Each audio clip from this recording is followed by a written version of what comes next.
ఎవరికి నచ్చినట్టు ఆడు ఉంటారు. ఈరోజు ఎన్నో దోషణలు జరుగుతున్నాయి రోడ్ల మీద, ఎన్నో జరుగుతున్నాయి.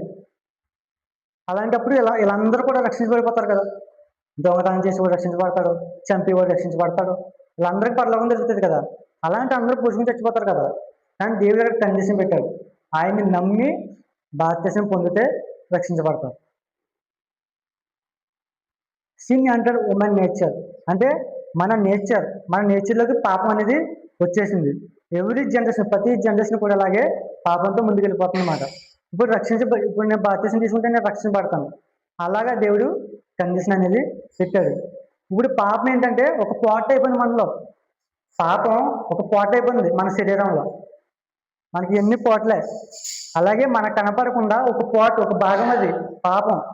దాన్ని మనం ఆపాలనుకుంటే మనం ఆపలేం, కానీ దేవుడు ఇచ్చే శక్తిని బట్టి మనం దాన్ని ఆపగలం. ఆయన మనతో ఉంటే మనం ఖచ్చితంగా దాన్ని ఆపగలం.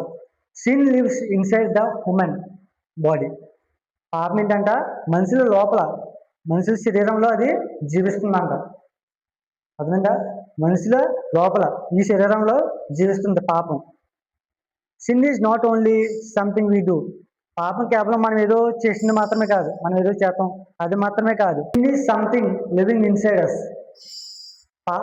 అంటే పాపం మనలో జీవిస్తుంది, మనలో జీవిస్తుందంట. అలాగే రోమిలకు 7:18 వచ్చింది. ఏంటంట మనలో ఏ మంచి కూడా నివసించలేదు, మనలో ఏ మంచి లేదు. ఇప్పుడు మనలో మంచి ఉండాలంటే మనలో క్రైస్తవం ఉండాలి. ఇప్పుడు ఆయనలో మనం ఉంటే మనలో